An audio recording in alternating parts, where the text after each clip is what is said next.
Konsep multikultural adalah pendekatan pendidikan yang mengakui, menghargai, dan mengintegrasikan keberagaman budaya, etnis, dan ras dalam proses pembelajaran.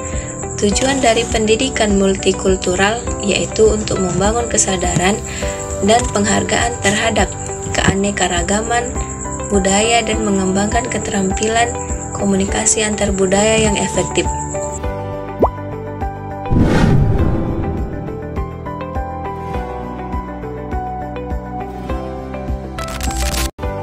Adapun tantangan dalam komunikasi pendidikan multikultural, yang pertama itu hambatan bahasa.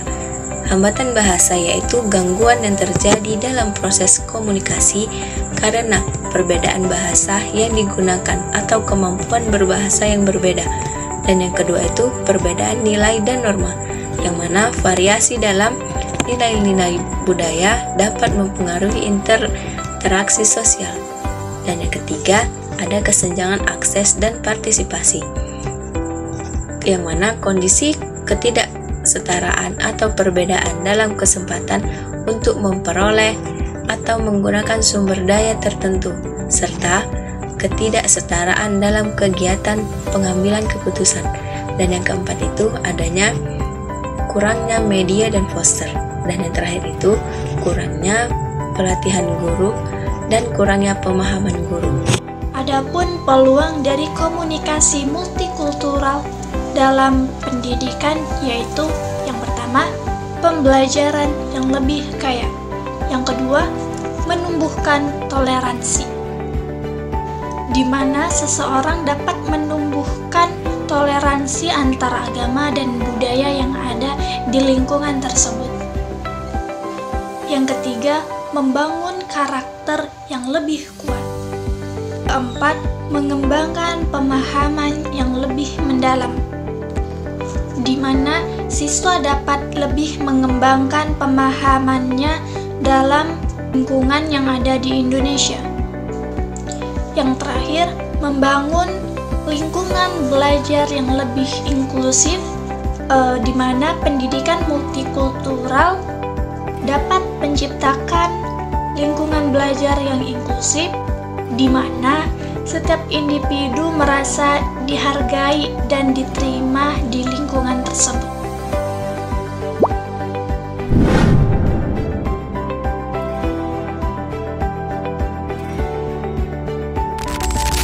Membangun toleransi dan empati dalam komunikasi multikultural sangat penting dalam menciptakan agar supaya masyarakat itu lebih harmonis.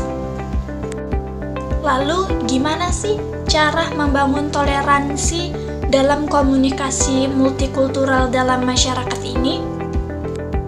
Yang pertama adalah dialog terbuka, dengan mengadakan forum untuk diskusi antara budaya dan antar agama yang berbeda, memungkinkan menimbulkan pemahaman dan perbedaan pendapat terhadap setiap antar budaya dan perbedaan antar agamanya. Kedua, pendidikan toleransi. Selalu mengintegrasikan pendidikan tentang toleransi dan kurikulum untuk membangun kesadaran sejak dini. Yang terakhir adalah empati dan keterbukaan. Nah, untuk mendorong individu untuk memahami perspektif orang lain serta menghargai nilai-nilai budaya yang berbeda di lingkungan tersebut.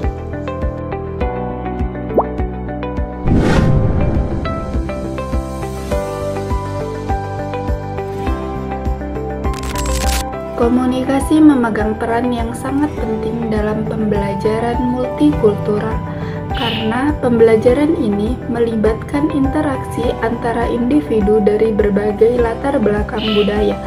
Adapun peran komunikasi dalam pembelajaran multikultural, 1. Membangun pemahaman dan kesadaran antar budaya, yang dimana komunikasi yang efektif dapat membantu siswa memahami dan menghargai budaya. Dengan berkomunikasi, siswa juga dapat mengenal pandangan dunia nilai-nilai dan tradisi budaya lain.